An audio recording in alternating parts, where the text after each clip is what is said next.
So at this threshold on which we stand when we dedicate our new meeting house, it is right to be asking, what is the vision we carry into the future? Who do we want to be in this new space?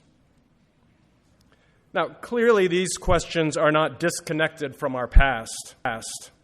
One cannot say who we will be without noting who we have been and what has been important to us.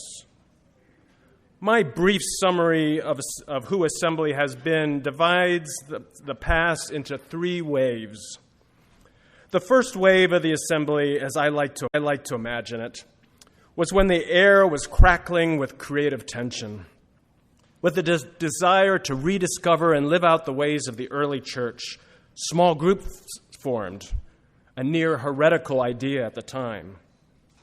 Assembly members engaged in earnest Bible study. They canvassed the city to find out the needs of their neighbors, and they drafted numerous documents articulating how to be a faithful community. The movement attracted young people, men and women, who, filled with small group excitement, would eagerly declare to each other, "I want to do discernment with you." And so they did, for hours, in a way that would exhaust most others their age. These were thrilling times because the Assemblyites of this first wave were not simply attending church, they were being the church. And you don't get much more Anabaptist than that.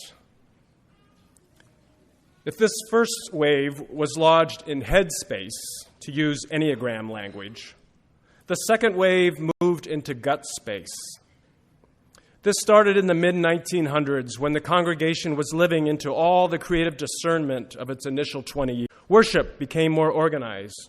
Peace and justice activism flourished. Our journey toward LGBTQ inclusion started to gain momentum. And we tasted conference discipline, finding it both sobering and something we could survive. One leader from the first wave said this second wave was when Assembly matured. We entered the third wave, according to my analysis, sometime around 2010, give or take. It's a time marked by attention-getting growth, pregnancies, adoptions, rocking chairs, and a baby cave. It's also a time marked by significant death and tragedy, as well as the passing of the leadership baton from the first wave to those who came after.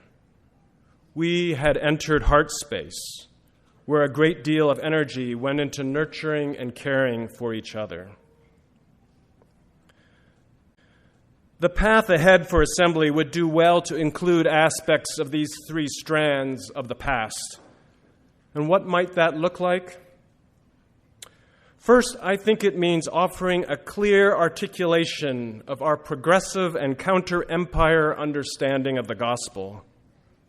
We've taken a big risk pouring so much time and resources into a church building at a time when, shall we say, the Christian brand is losing significant market share.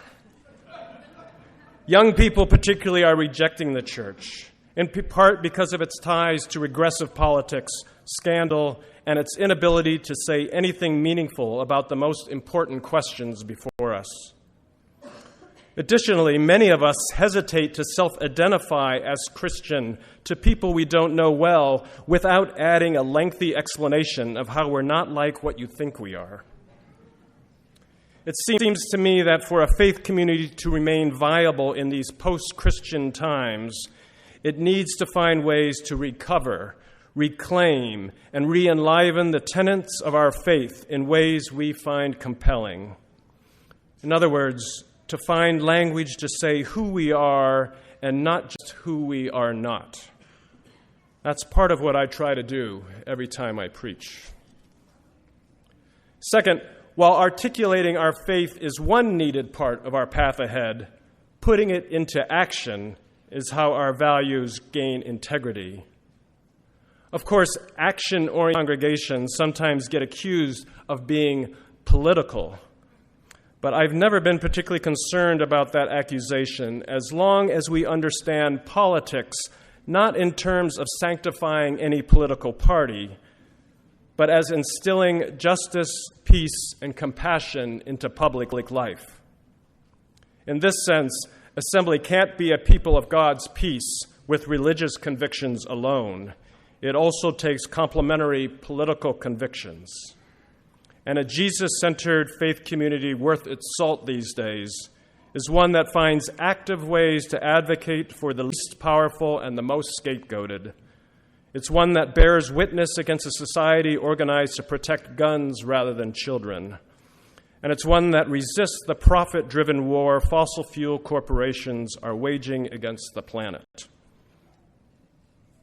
Third, a church that articulate an alternative orthodoxy and live into a shalom-based orthopraxy must also nurture a spirituality, an inner life which lends depth to our words and deeds.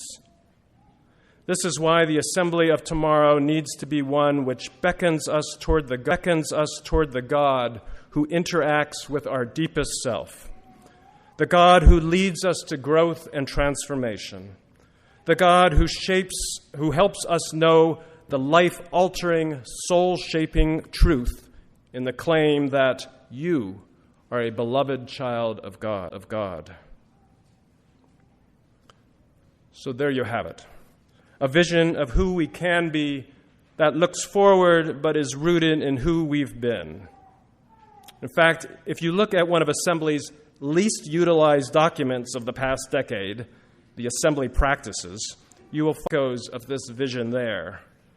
And for the curious, it's on the blue sheet in the back of your hymnals behind the covenant. Therefore, as inhabitants of this new space, let us say yes, not only to our future-giving, future-hoping God who constantly makes a way out of no way, but let us also say yes to living a life of deep fidelity, faithful to self, faithful to neighbor, faithful to God. Amen. So at this threshold on which we stand when we dedicate our new meeting